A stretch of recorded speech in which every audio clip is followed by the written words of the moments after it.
রাষ্ট্রদ্রোহ মামলায় বাংলাদেশ সম্মিলিত সনাতনী জাগরণ জোটের মুখপাত্র ব্রহ্মচারী চিন্ময় কৃষ্ণ দাস সহ বাংলাদেশে গ্রেপ্তার হওয়া হিন্দুদের অবশ্যই ন্যায্য বিচার পেতে হবে বলে মত প্রকাশ করে বিবৃতি দিয়েছে ভারত। সাপ্তাহিক ব্রিফিংয়ে পররাষ্ট্র মন্ত্রকের মুখপাত্র রণধীর জয়সওয়াল বলেছেন, বাংলাদেশে চিন্ময় কৃষ্ণ দাসের মুক্তির বিষয়ে আমাদের প্রত্যাশা বাংলাদেশে চলমান বিচার প্রক্রিয়া নিশ্চিত করবে যে এই মামলায় গ্রেপ্তার ব্যক্তিদের ন্যায্য বিচার হবে। তিনি আরও বলেন, এটি আমাদের মূল প্রত্যাশা।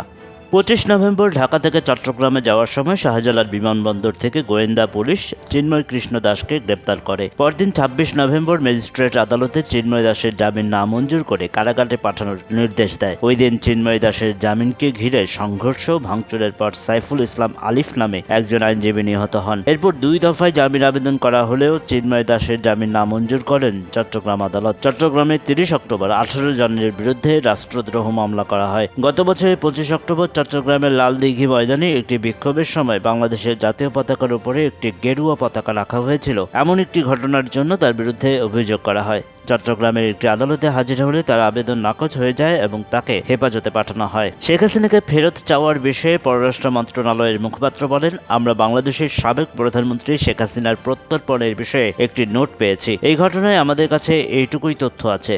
তুরস্কের এক সংস্থা থেকে বাংলাদেশের সামরিক ট্যাঙ্ক কেনার খবরে বাংলাদেশের ওই সিদ্ধান্ত ভারতের প্রতি কোনো বার্তা কিনা জানতে চাওয়া হলে মুখপাত্র বলেন, নিরাপত্তা সংক্রান্ত বিষয়ের উপর ভারত সবসময় তীক্ষ্ণ নজর রাখে এবং উপযুক্ত ব্যবস্থা নিয়ে থাকে। জয়সওয়াল এ প্রসঙ্গে পররাষ্ট্র সচিব বিক্রম মিস্ত্রি ঢাকা সফরের সময় দেওয়া বিবৃতির কথা নতুন করে মনে করিয়ে দেন। সেই বিবৃতিতে বলা হয়, ভারত এক গণতান্ত্রিক, স্থিতিশীল, শান্তিপূর্ণ, প্রগতিশীল ও সব শ্রেণীর মানুষকে নিয়ে গঠিত বাংলাদেশ দেখতে চায়, সমর্থন করতে চায়। জয়সওয়াল বলেন, বাংলাদেশের সঙ্গে ইতিবাচক ও গঠনমূলক সম্পর্ক গড়ে তোলার আগ্রহের কথাও পররাষ্ট্র সচিব জানিয়ে এসেছেন, যা পারস্পরিক বিশ্বাস ও সম্মানের উপর ভিত্তিশীল এবং যা পারস্পরিক স্পর্শকাতরতা, উদ্বেগ ও স্বার্থকে গুরুত্ব দেয়।